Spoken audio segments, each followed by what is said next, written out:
বউ শাশুড়ির সম্পর্ক। বৌমা, এত বেলা হয়ে গেল, এখনো ঘুমাচ্ছ? রান্না করবে না নাকি? শাশুড়ির কথায় ধড়ফড় করে বিছানা ছেড়ে ওঠার চেষ্টা করলাম। উঠে বসতে চারিদিকটা যেন অন্ধ হয়ে আসলো। খাটের পায়ে চেপে ধরে বসে রইলাম। মায়ের আবারও কর্কশ স্বরে ভেসে এলো, বৌমা ওঠোনি এখনো? দেওয়াল ধরে ধরে বের হয়ে মাকে বললাম, মা, আমার শরীরটা একটু খারাপ লাগছে, শুয়েছিলাম। রান্না বান্না করবে না?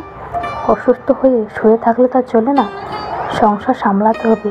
বাবু ফিরে এসে না খেয়ে থাকবে। মা, আমি রান্নাঘরে যাচ্ছি।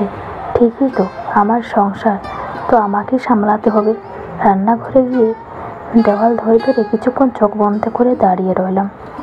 মায়ের স্বরে ভেসে এলো, বৌমা, চা তুলে দাও তো, মাথাটা ধরেছে।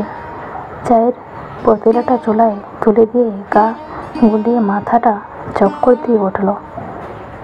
তবুও নিজেকে সামলিয়ে আগুনের সামনে দাঁড়িয়ে রান্না করলাম। বিকেলে ভীষণ অসুস্থ হয়ে পড়লাম, গা পড়ে যাচ্ছে জ্বরে। স্বামী ফিরে এসে বলল, এই অসময়ে শুয়ে আছো কেন? কাপা সুরে বললাম, জ্বর আসছে বোধ হয়, কপালে হাত দিয়ে দেখবে একটু। স্বামী শার্ট খুলতে খুলতে বলল, কপালে হাত দিয়ে দেখার কি আছে? জ্বর হলে তো বোঝাই যায়। মন ভার করে আর কিছু বললাম না। রাত হতে হতে আরও অসুস্থ হয়ে পড়লাম। সন্ধ্যায় ট্যাবলেট খেয়েও কোনো কাজ লাগলো না। শাশুড়ি মা ঘরে এসে স্বামী বলল, ওর তো খুব জ্বর।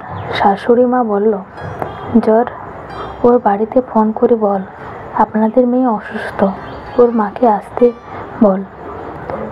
ওনার কথায় স্বামী ফোন বের করে কল করবে, তখন আমি বললাম, না থাক, আমার কাউকে সেবা করতে হবে না, তোমরা ব্যস্ত হও না। এটা শুনে শাশুড়ি মা চলে গেলেন। স্বামী বালকনিতে গিয়ে সিগারেট ধরিয়ে বসে রইল।